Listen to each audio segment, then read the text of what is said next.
अजून नाही लाईव्ह गेला तुम्ही. इथे जेव्हा तुम्हाला नंबर दिसायला लागतील ना तेव्हा लाईव्ह येईल. हे ऍडजस्ट करायचं कसं ते बघा. झालं का?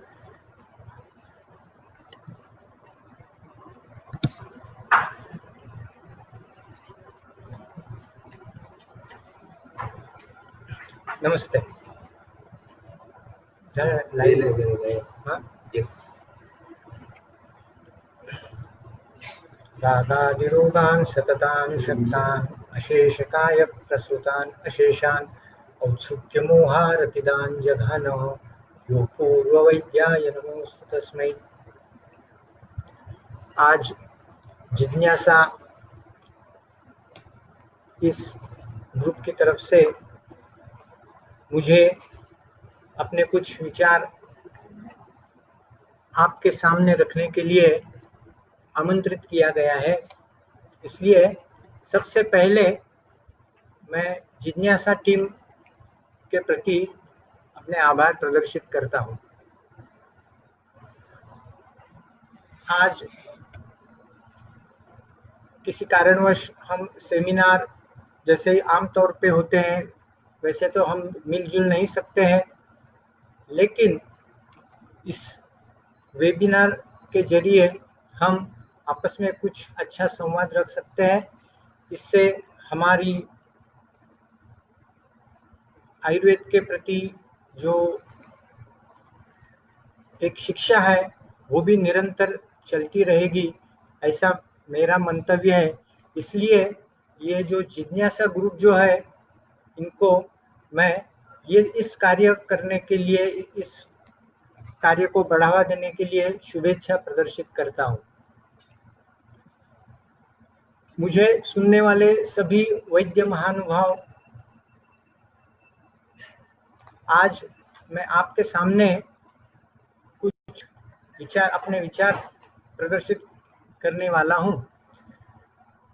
जो जिज्ञासा ग्रुप का जो एक उद्दिष्ट है कि किसी कल्प का अध्ययन या किसी कल्प के बारे में अपने व्यवसाय में कुछ अलग अनुभव आया हो या कुछ अलग इंडिकेशन में वो कल्प या फॉर्मुलेशन इस्तेमाल किया हो, तो उसका कुछ डॉक्यूमेंटेशन या कुछ एक्सपीरियंस शेयर करने के लिए यह अपेक्षा है और इसीलिए यह उपक्रम हो रहा है। मुझे तो यूँ लगता है कि जैसे हम आयुर्वेद की डिग्री प्राप्त करते हैं, प्राप्त करने के बाद अपना कुछ, चाहे वो फॉर्मल एजुकेशन कहते हैं, अंडर ग्रेजुएट, पोस्ट ग्रेजुएट, ये सब पूरा करने के बाद अपना अपना व्यवसाय चालू होता है। और जैसे जैसे अपने व्यवसाय में भी हम थोड़े सीनियर हो जाते हैं, एक्सपीरियंस हो जाते हैं, वो काल भी हमें कुछ ना कुछ शिक्षा जरूर दे देता है। हम अगर एक अपने विद्यार्थी की दृष्टिकोण से अगर हमेशा किसी सब व्यवहार के सामने अगर विचार में लाएंगे तो मुझे लगता है हम निरंतरतः आयुर्वेद के विद्यार्थी ही है। इस हिसाब से मैं एक आयुर्वेद का विद्यार्थी होने के नाते कुछ अपने विचार आपके सामने प्रदर्शित कर रहा हूँ। ऐसा मेरा कुछ दावा नहीं है कि ये मैं जो विचार प्रदर्शित कर रहा हूँ वही खरा है, बाकी सब में कुछ अर्थ नहीं है, मीनिंग नहीं है। जो मुझे एक्सपीरियंस हुआ है, जो मेरे अनुभव में आया है, वो एक नम्रता से आपके सामने मैं रख रहा हूँ। आपको उसमें कुछ त्रुटियां नजर आएगी तो आप मुझे जरूर पूछ लेना। जैसे तद्विद संभाषा चरक ने प्रशस्त मानी है, वैसे ही तद्विद रूप से अगर मेरी विचार में अगर कुछ कमियां या त्रुटियां आपको नजर आएगी तो मुझे बता देना। अगर आपको कुछ मेरे विचार से कुछ लाभान्वित हो जाएंगे तभी आप मुझे ये बता सकते हैं। मुझे एक अनूठा आनंद हो जाएगा कि आप चलो अपना जो कुछ किया कार्य है, जो अनुभव है, उससे और भी कुछ कोई महानुभाव लाभान्वित हो गया। तो आज के लिए मैंने दो कल्प का चयन किया है। एक कल्प जो है स्वर्ण राजवंगेश्वर, और दूसरा जो कल्प है वो दुर्वादिघृत या दुर्वा अनंतादिघृत। चलो पहले बात करते हैं स्वर्ण राजवंगेश्वर की। स्वर्ण राजवंगेश्वर ये कल्प तो आयुर्वेद के क्षेत्र में बहुत लोगों को मालूम है, बहुत से लोग इसका इस्तेमाल भी करते हैं। ये एक कुपिपक्व रसायन है। जैसे फुटपाक करने से जैसे वंग भस्म बनाते हैं या उसका एक फॉर्मुलेशन बनता है, वैसे ही वंग से ही बना हुआ ये एक कुपिपक्व रसायन है। सो वंग भस्म के हिसाब से मेरा ऐसा मानना है, ऐसा मंतव्य है कि ये थोड़ा और सूक्ष्म हो जाता है, थोड़ा और सूक्ष्म स्रोतोगामी हो जाता है, और उसका परिणाम जो देखने को मिलता है वो अधिक थोड़ी मात्रा में ज्यादा परिणाम दिखता है। जैसे कि एक हमारे हमको हम सभी को मालूम है, अल्पमात्रोपयोगित्वात् अरुचे रक्त संगता क्षिप्रम आरोग्यदायित्वात् औषधिभ्यो अधिको रसा। वैसे ये कुपिपक्व रसायन जो है, तो मुझे ऐसा लगता है कि ये थोड़ी मात्रा में ज्यादा काम करते हैं। ये जो स्वर्ण राजवंगेश्वर ये जो कल्प है, उसके मेरे इंफॉर्मेशन या इसके हिसाब से दो कल्प है या दो फॉर्मुलेशन है। एक उसका जो पाठ है वो योग रत्नाकर में आया है, और दूसरा जो पाठ है ये भैषज्य रत्नावली और रस तरंगिणी इन ग्रंथों में आया है। योग रत्नाकर में जो पाठ है उसमें नवसागर का प्रयोग नहीं किया हुआ है, उसमें सिर्फ पारद, शुद्ध वंग, शुद्ध गंधक इनको और कुमारी स्वरस के साथ उसको मिलकर उसका कुपिपक्व रसायन बना हुआ ये पाठ है। ये पाठ जो है ये मैंने अभी तक इस्तेमाल नहीं किया है। मैंने जी आज सूर्यराज वंगेश्वर के बारे में जो भी मैं कहूँगा वो सब जो भैषज्य रत्नावली वाला जो पाठ है उसके हिसाब से, या रस तरंगिणी वाला जो पाठ है जिसमें नवसागर इस्तेमाल किया है, उसके बारे में सभी बातें करने वाला हूँ। ये जो दूसरा पाठ है वो शुद्ध वंग शुद्ध पारद, इसमें गंधक और नवसागर ये मिलाकर उसकी एक जान कज्जली बनाते हैं, और क्रमाग्नि देकर 8 प्रहर में समझो एक पूरा दिन उसको पाचन करके फिर ये सुवर्ण राजवंगेश्वर ऐसा कल्प बन जाता है। इसमें वस्तुतः सुवर्ण तो बिल्कुल उपस्थित नहीं रहता है। जो दिखने में सुवर्ण के समान उसको एक लस्टर रहता है, उसका रंग रहता है, उसकी प्रभा रहती है। सो इसीलिए उसी को नाम दिया गया स्वर्ण राजवंगेश्वर। असल में अंडर ग्रेजुएट लेवल के लिए एग्जामिनर को एक प्रश्न बहुत अच्छा बार बार पूछा जाता है परीक्षा में या स्पॉट एक्सपेरिमेंट में कि स्वर्ण राजवंगेश्वर में इसमें स्वर्ण की मात्रा क्या है, उसका स्वर्ण का परसेंटेज क्या है। तो उसमें बिल्कुल स्वर्ण उपस्थित नहीं है, यही उसका सही उत्तर है। वस्तुतः उसकी ग्रंथांतरी जो उसके अधिकार बताए गए हैं वो मेहनाशक, कांति, बल, मेधा, अग्निवर्धनम ऐसे बताए गए हैं। सो एक तरीके से ये मेहनाशक मतलब रोग नाशक, यह भी ऐसा ये काम करने वाला भी कल्प है। और जैसे हम रसायन कल्प मानते हैं, कांति, बल, मेधा, अग्नि इनको और अच्छे रूप से शरीर में लाने वाला, उत्पन्न करने वाला, ऐसा यह एक रसायन कल्प भी है। इन प्रैक्टिकल हम देखते हैं, ये मेरा भी ऑब्जर्वेशन है, शायद आप भी ये मेरे ऑब्जर्वेशन से सहमत हो गए। ये सुवर्णराज वंगेश्वर ये जो कल्प है ये प्रायः प्रमेह अवस्था में या पुरुषों में वाजीकरण की अपेक्षा जब हो तब वस्तुतः उपयोग में लाया जाता है। प्रमेय के जो अनेक प्रकार है या अनेक लक्षण है, भले वो वातज प्रमेय हो, कफज प्रमेय हो या पित्तज प्रमेय हो, लेकिन प्रमेय सब प्रमेयों को नाश करने वाला ऐसी उसकी फलश्रुति बताई है। और इसको जिस पुरुष में उसका वीर्य पतन जल्दी हो जाता है, वीर्य स्खलन जल्दी हो जाता है, जिसको व्यवहार में शीघ्र पतन बोलते हैं या अर्ली एजैक्यूलेशन, इसके लिए भी इस द्रव्य या कल्प का प्रयोग पाया जाता है। उसके साथ साथ जैसे कुप्रसंगज व्याधि जो कहते हैं उपदंश या परमा, जो पुरुषों में शिश्न के विकार रहते हैं, उसमें भी अगर कोई स्त्राव उत्पन्न हुआ हो या पीटिका उत्पन्न होती रही हो या उसमें कंडू क्लेद समन्विता ऐसा कुछ अवस्था प्राप्त हुई हो, तो इस अवस्था में भी प्रायः आज व्यवहार में ये सुवर्ण राजवंगेश्वर का प्रयोग किया जाता है। जैसा हम मान लेते हैं कि ये प्रायः प्रमेय नाशक गुणधर्म रखने वाला एक कल्प है।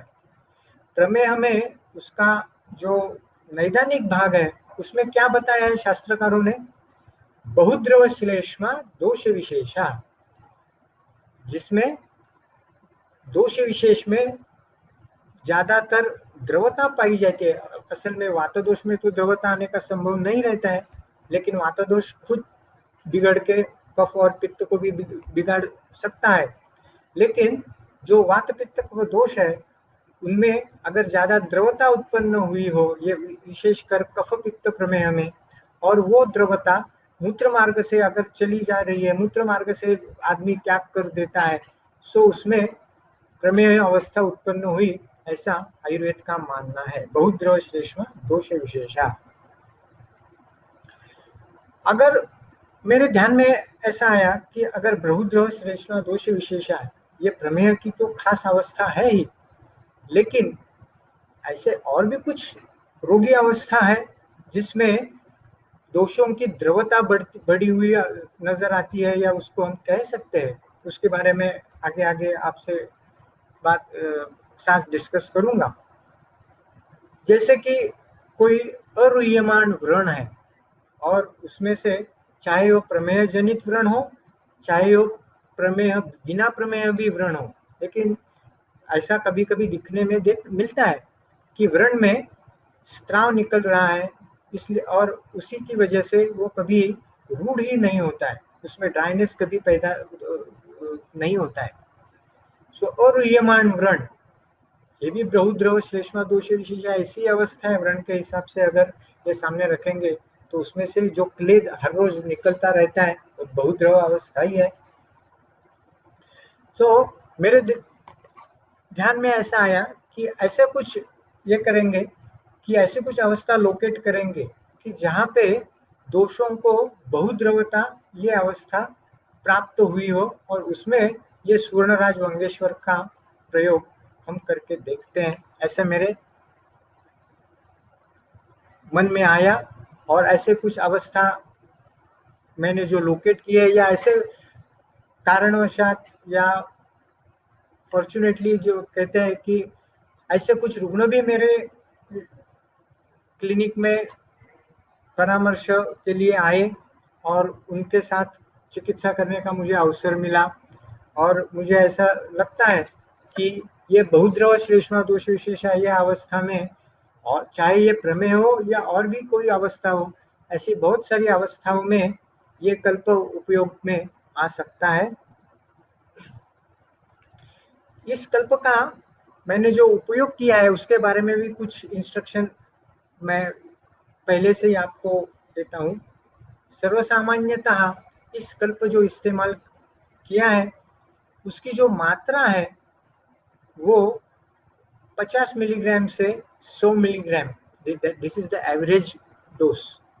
और शमन काल में सुबह शाम ऐसा ज्यादातर मैंने प्रयोग में लाया है।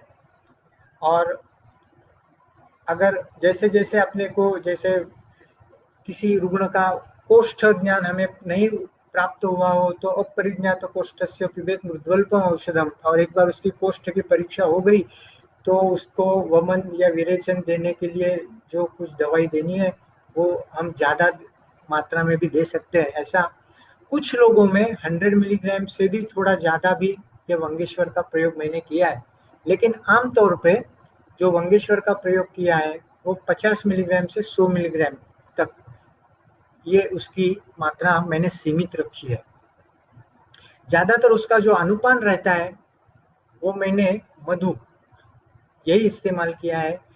अगर कोई और अवस्था में प्रसंगवशात कोई अवस्था की उस रोगी अवस्था ऐसी अपेक्षा रख रही हो तो शायद मंजिष्ठादि काढ़ा या अमृतादि क्वाथ या ऐसा, या कभी कभी सादा पानी, ऐसा भी अनुपान के रूप में मैंने इस्तेमाल किया है।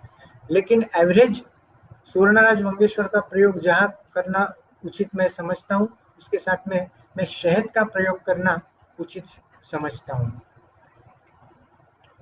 उसके बारे में और भी एक दो बातें ध्यान में रखनी है। आज मैं बहुत सालों से इस कल्प का इस्तेमाल कर रहा हूँ। मैंने ऐसा गिना तो नहीं है कितने लोगों में, कितने रुग्णों में इनका प्रयोग किया, लेकिन अब तक मेरे अनुभव में ऐसे 2 या 3 रुग्ण ऐसे आए हैं कि ये जो सीमित मात्रा जो है सुवर्णराज मंगेश्वर की 100 मिलीग्राम, ये देने के बाद भी कुछ देर बाद उनको कुछ ऐसे लक्षण पाए गए जो प्राकृतिक लक्षण नहीं है। उसमें ऐसे ये 2-3 रुग्ण मेरे अनुभव में आए हैं, उनको इंडिविजुअली ये सुवर्णराज मंगेश्वर की साम्यता नहीं पाई गई, ऐसा ही हम कह सकते हैं। अदरवाइज उनकी जो सिम्टम्स थी, उपस्थित लक्षण थी, वो तो सुवर्णराज मंगेश्वर का इस्तेमाल करने की एग्जैक्ट इंडिकेशन थी, लेकिन उन लक्षणों उपस्थिति के बावजूद भी जब भी उनको सुवर्णराज मंगेश्वर का प्रयोग उनमें किया गया, उनको वो सूट नहीं हुआ। क्या हुआ उन लोगों में? कुछ लोगों में, ये उसमें से 2-3 लोग ऐसे है ना, तो उसमें थोड़ा उनको पेट में उदरदाह की संभावना बनी रही, और एक 15-20 मिनट, आधा घंटा, पौना घंटे के बाद उनको एकदम रसक्षय की लक्षण उत्पन्न हो गई, जैसे रसे रोग शम शोषो ग्लानि शब्दा सहिष्णुता, और उनको ऐसी लक्षण उत्पन्न होने के बाद शब्दा सहिष्णुता, ग्लानि, दौर्बल्य, ये लक्षण उत्पन्न होने के बाद तुरंत कामदुगा रस साधा, ये 250 या 300 मिलीग्राम तक षडंगोदक के साथ और थोड़ा खरजूरा, उसमें 1 या 2 खरजूर के साथ ऐसा देने पर उनको और कुछ 15-20 मिनट में ठीक उपशय मिला। जैसे हम कह सकते हैं कि शायद ये उन 2-3 लोगों में ये सुवर्णराज मंगेश्वर ने उनके रक्तगत शर्करा शायद कम कर दी हो। मैंने एक्चुअली ऐसा इन्वेस्टिगेट तो नहीं किया है, इसलिए दावे के साथ मैं कह नहीं सकता, लेकिन जो क्लिनिकल सिम्टम्स उनमें जो उपस्थित हुए, तो जैसे हाइपोग्लाइसेमिया कहते हैं, रक्तगत शर्करा कम होने के बाद जैसे लक्षण दिखाई देते हैं, जैसे ग्लानि, शब्दा सहिष्णुता वगैरह वगैरह, या कुछ खाने के बाद उपशय मिलना, तो ये भी एक ध्यान में रखना चाहिए।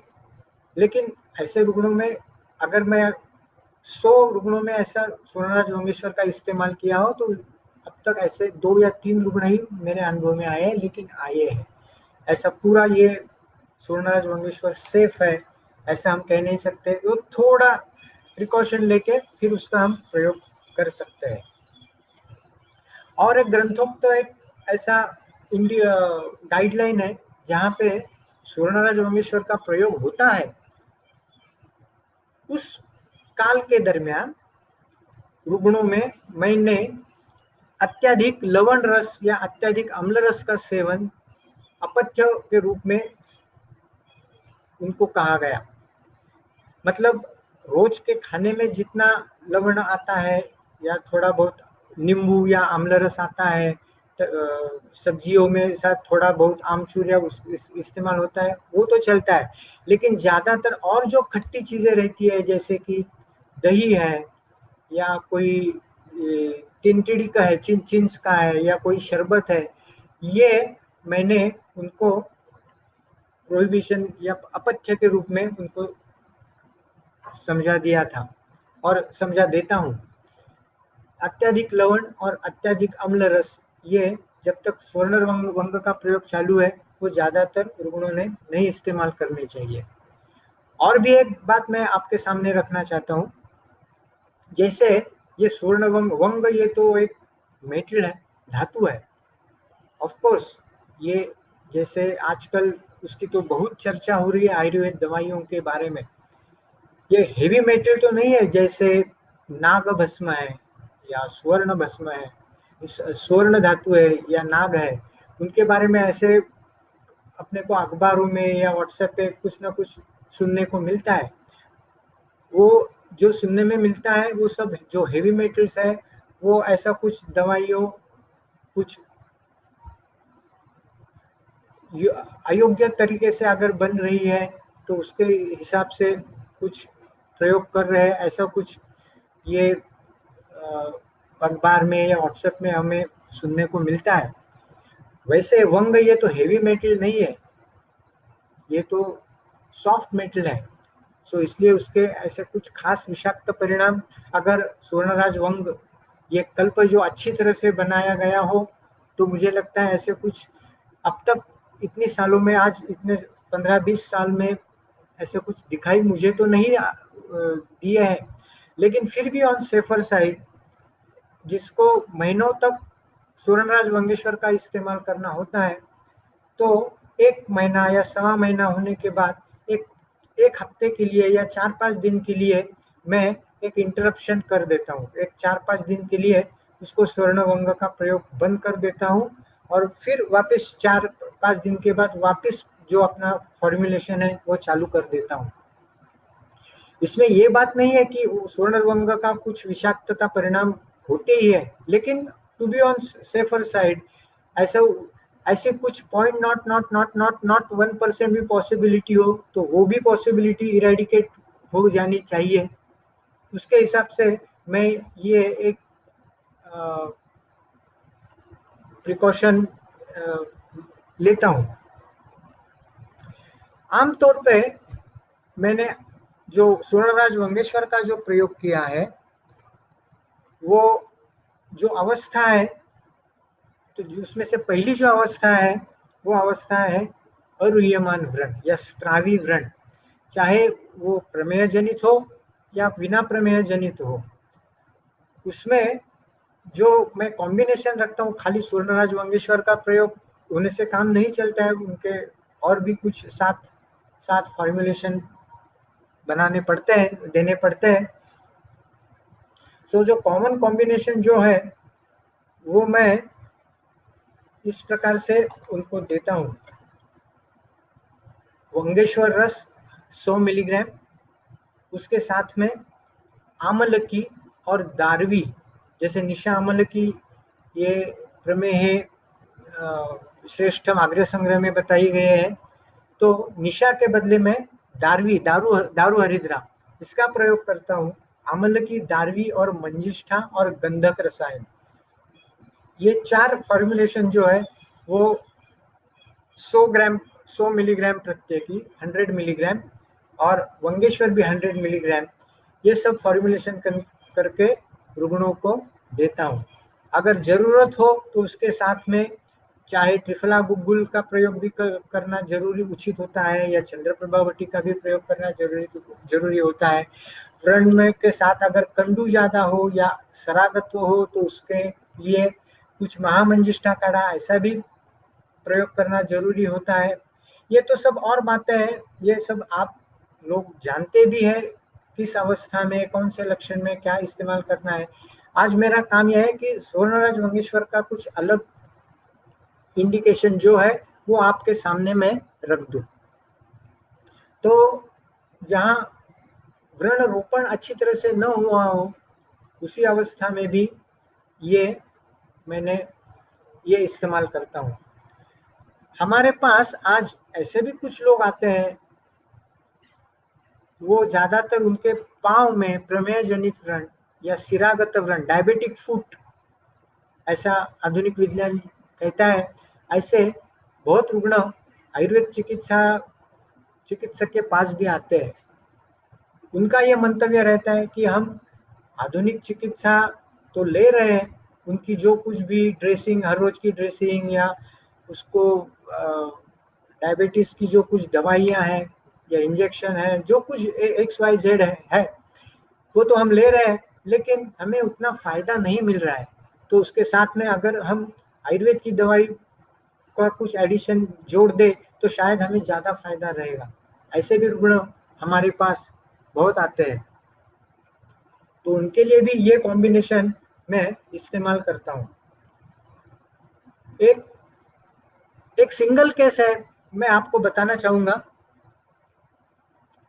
एक स्त्री रुग्णा थी, उसको कक्षा दक्षिण कक्षा प्रदेश में कुछ वजह से एक विद्युति उत्पन्न हुआ।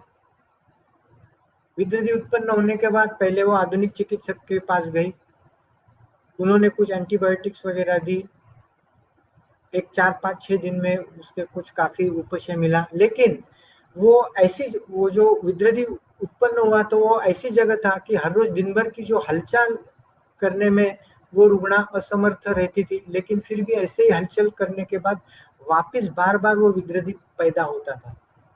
और ऐसा हर 3 हफ्ते या 1 महीने के बाद विद्युति उत्पन्न होना, उसके बाद एंटीबायोटिक्स लेना, उसके बाद थोड़ा बहुत उपशय मिलना, उसके बाद 2-3 हफ्ता या महीना तक वो रुग्णा सब हाथ की जो हलचल जो है वो सब करती थी। उसके हिसाब से ज्यादा घर्षण या इरिटेशन होने के बाद वापस विद्युति पैदा होता था या इन्फेक्शन होता था। ऐसा 3-4 बार होने के बाद वो रुग्णा मेरे पास आई और बोली कि देखिए ऐसा हो रहा है, और मैं पूरी तरह से तो हाथ को विश्राम नहीं दे सकती हूँ, मैं I am a working lady, तो कुछ ना कुछ इसमें कुछ होना जरूरी है, देखिए आप कुछ कर सकते हैं क्या। तो उस रुग्णा में मैंने बताया यही कॉम्बिनेशन इस्तेमाल किया, और यह इस्तेमाल चाहे एक 4 हफ्ता या 5 हफ्ता तक इस्तेमाल मैंने किया होगा, लेकिन उसके बाद उसको कभी भी उसी स्थान पर विद्युति उत्पन्न नहीं हुआ, वो हमेशा के लिए ठीक हुआ। So this is a unique case. एक ही केस है, ऐसा कुछ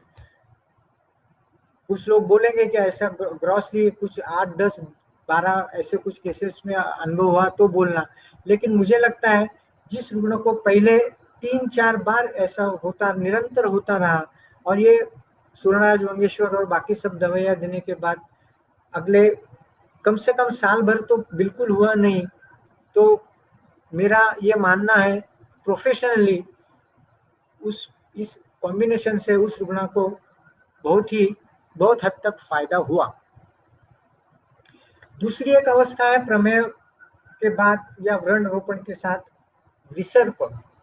देखिए विसर्प, शीत पित्त उदर्द कोट, इन अवस्थाओं में दोष प्रवाही रहते हैं या ज्यादा कभी कभी उच्छेद होता है। यह उच्छेद एक जगह स्थिर नहीं रहता है, कभी किस जगह उच्छेद हो जाता है, कुछ घंटों के बाद और जगह उच्छेद उत्पन्न हो जाता है। सो मेरा ये मानना है कि इसमें भी द्रवता ज्यादा होने से ही ये कंडू उत्पन्न होना या उनमें प्रवाही होना ये हो जाता है। इसलिए शीत पित्त उदर्द कोट इस अवस्थाओं में भी मैंने ये सुवर्णराज वंगेश्वर का प्रयोग किया है। सो अब तक मैंने कुप्रसंग व्याधि प्रमेय ये तो वेल एस्टेब्लिश, आमतौर पे और भी चिकित्सकों के तरफ से भी ये इस्तेमाल किया जाता है, लेकिन स्त्रावी व्रण और विसर्प शीत पित्त उदर्द ये जो 2 अवस्था मैंने बताई है, वो शायद मुझे लगता है कि और कोई चिकित्सक इस अवस्था में सुवर्णभंग का प्रयोग करता हो या न हो मुझे मालूम नहीं, लेकिन एक मैं मेरे हिसाब से ये कुछ अलग चीज है, इसलिए आपको बता रहा हूँ। उसके बाद मैं स्त्री रोग में भी इसका इस्तेमाल करता हूँ। हमारे पास ऐसी कई रुग्ण आती है जिनको अत्यार्तव्य लक्षण पाया जाता है। क्या रहता है उनका, टिपिकल फीचर, एक तो थोड़ा अर्ली मेंसेस आना, मतलब 20 दिन के बाद, 22 दिन के बाद, 25 दिन के बाद, और ये आने के बाद कम से कम 8-10 दिन तक स्त्राव चालू रहना, और उसमें जो सैनिटरी नैपकिन जो इस्तेमाल करते हैं, जो उनका एवरेज, जो अगर रजस्त्राव का स्टैंडर्ड मतलब ठीक तरह से होता हो तो दिन में 3 या 4 नैपकिन से काम चलता है। लेकिन ऐसे कुछ स्त्री रुग्णा पाई जाती है, उनमें दिन भर में 6, 7, 8 नैपकिन इस्तेमाल करने पड़ते हैं, और ये स्त्राव निरंतर 8-10 दिन चालू रहता है। तो ऐसे भी कुछ रुग्णों में मैंने सुवर्णराज वंगेश्वर का प्रयोग किया है, लेकिन उन रुग्णों में वंगेश्वर 100 मिलीग्राम देने के साथ साथ मैंने लोध्र चूर्ण और पाठा चूर्ण, इन दोनों चीजों का इस्तेमाल किया है। ऑफ कोर्स कोई रुग्णों में पुष्यानुग चूर्ण भी देना पड़ा, या ये कॉम्बिनेशन के साथ साथ अनुपान के लिए लोध्रासव या अशोकारिष्ट, इन दो फॉर्मुलेशन का भी इस्तेमाल करना पड़ा। लेकिन वंगेश्वर भी इसमें एक घटक कल्प जरूर रहता था, और ऐसे बहुत से स्त्री रुग्णों में भी अत्यार्थ अवस्था में अच्छा उपशय दिखाई दिया। और सबसे अंत में मैं जो आपसे जो बात करने जा रहा हूं, इस अवस्था के रुग्ण मेरे पास तो बहुत ही संख्या से आते हैं, और बहुत सारे लोगों को उपशय भी अच्छा मालूम होता है। यह अवस्था है प्रतिश्याय या दुष्ट प्रतिश्याय। जैसे दुष्ट प्रतिश्याय या प्रतिश्याय का रुग्ण जब आयुर्वेदीय चिकित्सक के पास आता है, जनरली उसका टिपिकल फीचर क्या रहता है? एक तो जलवत नासास्त्राव रहता है, शवथु बहुत सारी छींके आना ये रहता है, नेत्र कंडू या नेत्र राग, नेत्र में लाली आ जाना या नेत्र में कंडू पैदा होना, ये लक्षण दिखाई देता है। उसके साथ साथ में शिरशूल होता है, और गंधाज्ञान या अल्पगंधाज्ञान, ये लक्षण पाया जाता है। और कुछ लोगों में इसके साथ बार बार ज्वर आना, ऐसा लक्षण भी दिखाई देता है। कुछ लोगों में ये अवस्था ज्वर विरहित भी पाई जाती है।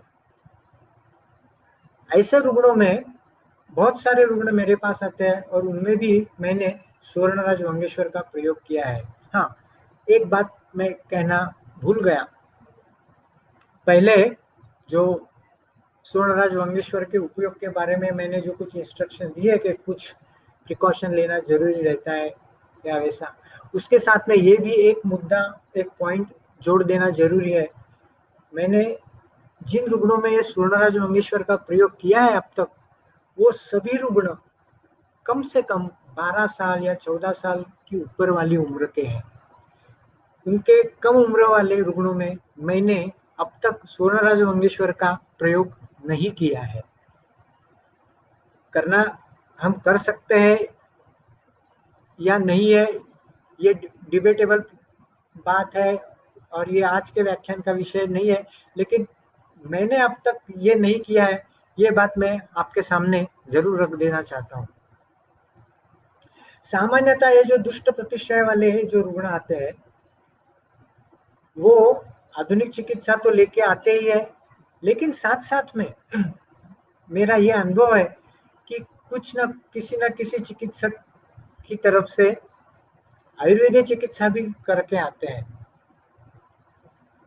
ज्यादातर ये रुग्ण लघुमाल निवसंत, त्रिभुवन कीर्ति, संशमनी वटी, व्यवसादी वटी, ये सब दवाई खाने के बाद उनसे ऐसा कुछ फायदा नहीं हो रहा है, ऐसा चित्र लेके मेरे पास आते हैं। सो इन रुग्णों में जो नासास्त्राव, ये जो प्रधान लक्षण है, बहुत सारे लोगों में तो पूरे एक दिन में 1 या 2-3 हैंकरचिफ भी पूरी तरह से भीग जाता है, इतना जलवत स्त्राव होता है। सो बहुद्रव श्लेष्मा दोष विशेषा ये नासा के मार्ग से बाहर जा रहा है, ऐसा हम कह सकते हैं। सो ऐसे रुग्णों में मैंने 100 मिलीग्राम वंगेश्वर रस, 100 मिलीग्राम व्योषादिवटी और 100 मिलीग्राम अमृता चूर्ण, अगर ज्वर का अनुबंध रहता है तो अमृता चूर्ण, नहीं तो इसकी शायद जरूरत भी नहीं रहती है, लेकिन कुछ रुग्णों में यह अमृता चूर्ण का भी प्रयोग मैंने किया है। सो वंगेश्वर रस, व्योषादिवटी और अमृता चूर्ण, इसका प्रयोग मैं करता हूँ।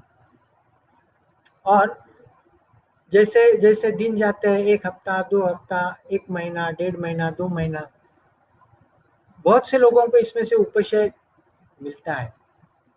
ऐसे बहुत ही कम रुग्ण मैंने अनुभव किया है कि ये कॉम्बिनेशन दुष्ट प्रतिष्ठाएं देने के बाद ऐसे कुछ रुग्ण मिलते हैं। ऐसे हर एक रुग्ण को कुछ फायदा हो जाता है, ये बात नहीं है, लेकिन मुझे लगता है कि ज्यादातर रुग्णों में, दुष्ट प्रतिष्ठाय के रुग्णों में ये कॉम्बिनेशन देने से फायदा तो हो जाता है। अगर आपके पास ऐसे कुछ रुग्ण आए तो आप ये ट्रायल देखे जरूर कर सकते हैं। आपका क्या अनुभव है, ये फीडबैक भी मुझे दे सकते हैं। सो आज मैंने सुवर्णराज वंगेश्वर के बारे में ऐसे कुछ अवस्था मैंने आपके साथ शेयर की, डिस्कस की, जहाँ पे दोषों की बहुद्रवता तो होती है, लेकिन ये रोग तो अलग अलग होते हैं, चाहे वो प्रमेय हो, चाहे वो अरुह्यमान व्रण हो, चाहे वो शीत पित्त उदर्द हो, चाहे वो अत्यार्थ हो, या चाहे वो दुष्ट प्रतिष्ठाय हो। इन सभी सुवर्णराज वंगेश्वर ये किसी डिसीज स्पेसिफिक कल्प मैंने इस्तेमाल नहीं किया है, तर अवस्था स्पेसिफिक किया है। एक बात और बाकी रह गई, सुवर्णराज वंगेश्वर का ये बहुद्रवता दोष विशेषा ऐसी अवस्था में उपयोग क्यों होता है? तो मुझे लगता है जैसे हमारे ग्रंथों में सुवर्ण का रस मधुर बताया गया है, ताम्र कटु रस का बताया गया है, वैसे वंग इस धातु का जो रस है ये तिक्त और शीत ऐसा बताया गया है। सो तिक्त रस और शीत वीर्यत्व के हिसाब से कफ और पित्त, इनका जो क्लेदन करने का जो गुण है वो ये वंग कम कर देता है, और इसलिए जहां जहां भी बहुद्रवता ये लक्षण दिखाई देता है उसमें इस सुवर्णराज वंगेश्वर का बहुत अच्छा उपयोग देखने को मिलता है। जो मेरे अनुभव है, अगर आप इसके साथ सहमत हो गए तो वो भी आप मुझे फीडबैक दे देना, या अगर किसी बात से सहमत नहीं हो तो वो भी मुझे मेरे साथ आप डिस्कस कर सकते हैं। मैंने आज दूसरा जो कल्प चुन लिया है वो है दुर्वाधिकृत। जब मैंने मेरा पदव्युत्तर डिग्री पास होने के बाद मैंने प्रैक्टिस कर दी थी, चालू कर दी थी, ऐसा ठीक तरह से याद नहीं, लेकिन शायद 95, 96, 97 इसके दरमियान एक स्त्री रुग्ण मेरे पास चिकित्सा करने के लिए आई। उस वक्त उसकी उम्र तो 25 साल थी, और उन्होंने ऐसा मुझे कहा कि जब से उस रुग्ण को रजस्त्राव चालू हो गया है तब से हमेशा वो अत्यार्थ इस लक्षण से पीड़ित है। उसको टिपिकल पित्त प्रकृति वाली वो थी, उसके आवाज में भी एक तरह सा तीक्ष्णता थी, उसका त्वचा एकदम सुकुमार त्वचा थी, उसको सूर्य संताप इसका सब अनुविषय मिलता था, उसका सात्म्यता नहीं थी, आहार में भी कटुरस का सेवन करने के बाद कुछ तकलीफ होती, तो जो टिपिकल पित्त प्रकृति वाली रुग्णा, वात पित्त प्रकृति वाली रुग्णा ऐसा हम कह सकते थे। सो उसकी अपेक्षा ये थी पहले उसको अत्यार्थ इस लक्षण के लिए कुछ कर सकते हैं या नहीं। उसके साथ में हिस्ट्री लेने के वक्त वो ये भी बोली कि वो अब तक और भी 1 या 2 आयुर्वेद चिकित्सकों से चिकित्सा पाकर आई है, और जो पुष्यानुग चूर्ण, अशोकारिष्ट वगैरह ये जो सब रूटीन ट्रीटमेंट जो है वो सब करके आई है। तो एक्चुअली मेरे जहन में ये था कि उसको भी पुष्यानुग चूर्ण या अशोकारिष्ट ऐसा ही कुछ प्रयोग हम करेंगे, लेकिन जैसा उसने बताया कि वो बहुत दिन तक ये ले चुकी है और उससे कुछ फायदा साबित नहीं हुआ है, तो मैंने कुछ अलग सोचना जरूरी समझा। और अष्टांग हृदय वाग्भट में जो शोधनादिगण है, सूत्रस्थान अध्याय 15, उसमें जो गण है दुर्वा अनंत आदि गण, उसका आधार लिया। और ये जो गण बताया है वो सभी अंशों से, सभी एंगल से पित्त को प्रत्यनीक है। जैसा कि हमें मालूम है, पित्तम सस्नेह तीक्ष्णोष्णम लघु विश्रम सरन द्रवम, ये सभी गुणों का एंटागोनिस्ट, जिसमें गुण आए हो ऐसे द्रव्यों का इस्तेमाल करना चाहिए। और जैसे कि रुग्णा पित्त प्रकृति वाली है, तो उसमें ऐसी असव या अरिष्ट कल्पना इस्तेमाल करने से पहले उसका जो पित्त दोष का प्रधान औषध है घृत, तो उसका सिद्ध घृत बनाकर हम प्रयोग कर सकते हैं, ऐसा मैंने विचार किया। और ये जो दुर्वानंतादि गण है, इसमें से एक फॉर्मुलेशन बनाया। ये जो दुर्वा, ये जो कल्प है, जो दुर्वा का संदर्भ आप सभी को मालूम है कि गणेश जी को ने अंगार नाम का, जैसे अग्नि समान एक राक्षस को खा लिया था और उसके पेट में दाह पैदा हुआ, तो उस वक्त ऋषि मुनियों ने उसको दुर्वा ये द्रव्य खाने के लिए कहा, दुर्वा स्वरस या दुर्वा कल्प, और उसी से गणेश जी को उपशय मिला। इसलिए व्यवहार में आज गणेश जी की पूजा में उसको दुर्वा ही चढ़ाते हैं। तो दुर्वा एक ऐसा कल्प है, द्रव्य है, वो एक अच्छी तरह से पित्त प्रशमन करने में समर्थ है। इस कल्प में दुर्वा स्वरस 8 भाग ये मैं लेता हूं, और बाकी के जो द्रव्य है, जैसे कि अनंता, निम्बसाल, वासा या अडुसा पंचांग, नागरमुथा, मंजिष्ठा, दारवी, उशीर, अमृता, शतावरी और नागकेशर, ये एक ब्रॉड, जैसे हम कह सकते हैं ब्रॉड स्पेक्ट्रम पित्त प्रत्यनिक कॉम्बिनेशन हो जाता है। तो घृत बनाने के लिए 8 भाग दुर्वा स्वरस और 8 भाग इन सभी द्रव्यों का क्वाथ, जैसे पादावशोषित क्वाथ हम कहते हैं, ये सब एक लेके उसके ये दोनों समभाग लेने के बाद उसको 1/4 घृत उसमें मिलाकर उसकी घृत मूर्छना करते हैं, और उसका घृत जो बनाते हैं उसको मैंने नाम दिया है दुर्वा अनंत आदि घृत। ये जो दुर्वादि घृत जो पैदा हुआ, तैयार किया गया, इसका मैं प्रयोग जो करता हूँ वो 5 ml से 15 या 20 ml तक भी करता हूँ।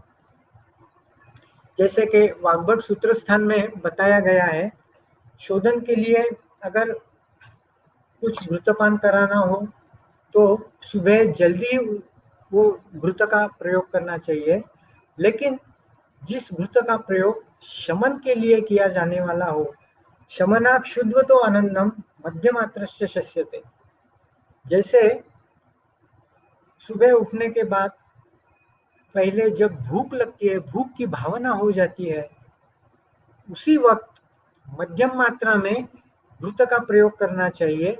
और एक बार घृत प्रयोग करने के बाद उसका पाचन ठीक तरह से नहीं हो, वापस पुनः शुद्ध बोध न हो, तब तक और कुछ नहीं खाना चाहिए। तो इस इंस्ट्रक्शंस के हिसाब से मैं सभी रुग्णों को ये बताता हूँ, और हर एक रुग्ण के कोष्ठ का अंदाजा आने के बाद 5 ml से 15, 20, 25 ml तक भी इसका प्रयोग करता हूँ। इसकी अवस्था जो मैंने सुनिश्चित की है, चाहे रोग की अवस्था कौन सी भी हो, लेकिन ये ज्यादातर निराम पित्त वाली और अत्यंतिक पित्त की जो अवस्था है उसमें ये घृत का मैं प्रयोग करता हूँ। सो उसका पहला प्रयोग जो करता हूँ वो मैंने उरोदाह में करता हूँ। उरोदाह में जैसे अम्ल, ऐसे मेरे पास कुछ रुग्ण आए हैं, अम्ल पित्त होने के बाद उनको शायद किसी ना किसी कोई ना कोई कहाँ पे वो सूत शेखर या ऐसे कुछ कल्पों का इस्तेमाल करने पर आते हैं। लेकिन मैंने ऐसे कुछ रुग्ण दिखते हैं उनको इतना हद तक पित्त का प्राबल्य रहता है, उनको सूत शेखर लेने के बाद भी दाह प्रचिति होती है। ऐसे कुछ रुग्ण मैंने देखे हैं। सो ऐसे जो रुग्ण रहते हैं पित्त के, उनको उरोदाह या बारंबार मुखपाक होना, ऐसे कुछ लक्षण पाए जाते हैं। सो ऐसे रुग्णों में मैंने ये दुर्वादि घृत का प्रयोग किया है और ऐसे बहुत सारे रुग्णों में उसका उपशम पा लिया है। उरोदाह के साथ साथ ऐसे कुछ ग्रहणी के रुग्ण भी आते हैं। सो या ग्रहणी में जो स्पेशली जो विदग्धा जीर्ण प्रधान ग्रहणी रहती है, ऐसे कुछ रुग्णों में एकांतिक पित्त के लक्षण पाए जाते हैं, जैसे कि मैंने बताया ये मुखपाक या उरोदाह है, या कभी कभी शब्दा सहिष्णुता दौर्बल्य ये लक्षण भी पाए जाते हैं, रोक्ष पाया जाता है। तो ऐसे कुछ ग्रहणी के रुग्णों में भी मैंने ये ध्रुवादि घृत का इस्तेमाल किया है।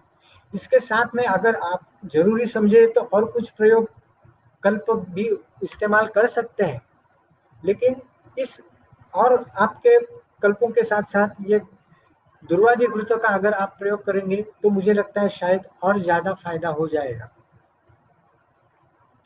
इसके साथ साथ में मैंने जैसे कि ये रुग्णों का मैंने जो हकीकत बताई, उस रुग्ण में अत्यर्थ तो इस लक्षण के लिए मैंने सबसे पहली बार ये फॉर्मुलेशन बनाया और उसको दिया। मुझे लगता है 1-2 महीने तक ये दुर्वादि घृत का उसमें प्रयोग किया और काफी हद तक उस स्त्री रुग्ण को उसके अत्यर्थ ये लक्षण में उपशय पाया गया। बाद में वो बोली कि आज 8-10 साल से रजक काल चालू है, लेकिन रजक काल इतना मिजरेबल रहता है या एक दुखदायक रहता है, ये घृत लेने के बाद मुझे रजक काल ये जो अवस्था है इसमें एक सुखदायक तो नहीं कह सकते हैं, लेकिन पहले जितनी दुखदायक होती थी उसके हिसाब से ये बहुत सारी टॉलरेबल या मैं सह सकूं ऐसी कुछ अवस्था में अनुभव कर रही हूँ। तो ऐसा उपशय करने के बाद मैं जैसे जैसे मेरे पास स्त्री रुग्ण आते गए, मैं उनमें ये दुर्वादि घृतों का प्रयोग करता गया। आज कम से कम 15-20 साल से मैं ये भी कल्पक फॉर्मुलेशन का इस्तेमाल कर रहा हूँ। सबसे ज्यादातर मेरे पास जो रुग्ण आते हैं ये इस जिनमें मैं ये प्रयोग करता हूँ वो सब स्त्री रुग्ण ही रहते हैं। क्या रहता है उनमें, ये जो टिपिकल पिक्चर, ऐसे बहुत सारे स्त्री रुग्ण जो आती है उनमें एक अत्यर्थ ये लक्षण दिखाई देता है। उसमें रजत काल के पूर्व एक 3-4 दिन पहले बहुत सारा संताप ये लक्षण देखने को मिलता है। वो रुग्णा बोलती है कि मुझे घर में और कुटुंबी फॉर फैमिली मेंबर्स के साथ बात करना भी मुश्किल हो जाता है। कोई भी किसी भी छोटी सी बात पे भी चिड़चिड़ाहट पैदा होती है। जैसे रजक काल चालू हो जाता है ये चिड़चिड़ाहट अपने आप कम हो जाती है। उसके साथ साथ में और एक लक्षण पाया जाता है ऐसे स्त्री रुग्णों में, जो स्तन गौरव, जैसे कि रजक काल का दिन धीरे धीरे नजदीक आ जाता है, स्त्री रुग्णों के स्तन में गौरव महसूस होना चालू हो जाता है या थोड़े बहुत पेनफुल भी रहते हैं। जैसे ही रजक काल चालू हो जाता है वो स्तन शूल या स्तन गौरव अपने आप कम हो जा दिखाई देने लगता है। So this is a typical feature for such patients. ऐसे बहुत सारे रुग्णों में मैं ये दुर्वादि घृत का इस्तेमाल करता हूँ और बहुत सारे रुग्णों में और काफी हद तक ये दुर्वादि घृत का उनमें सफल चिकित्सा पाई जाती है या मैंने अनुभव किया है।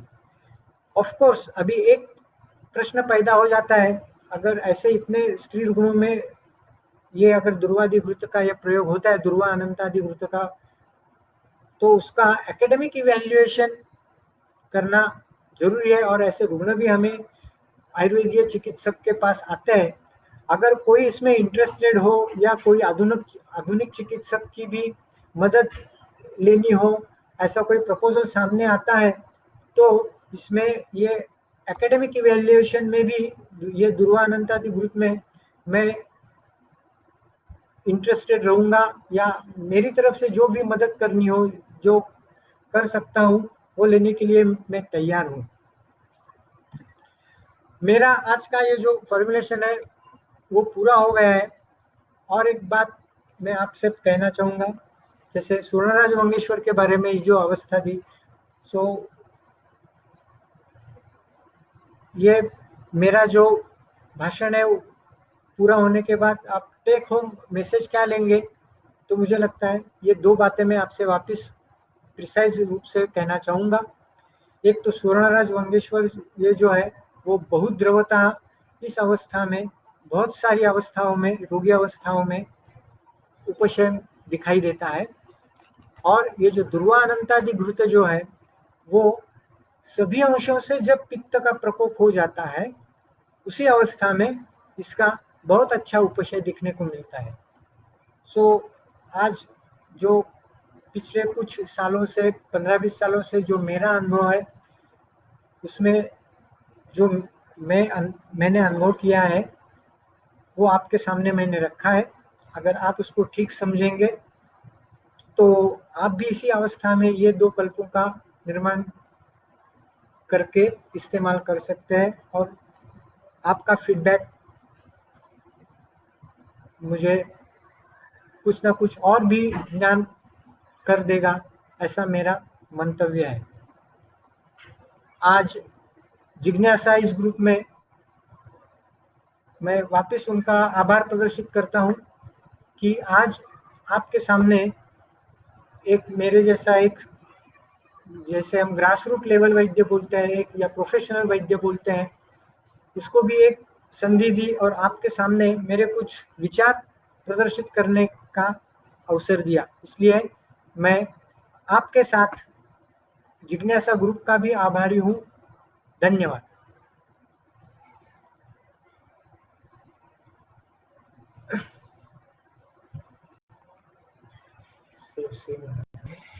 ते आपोआप होतं.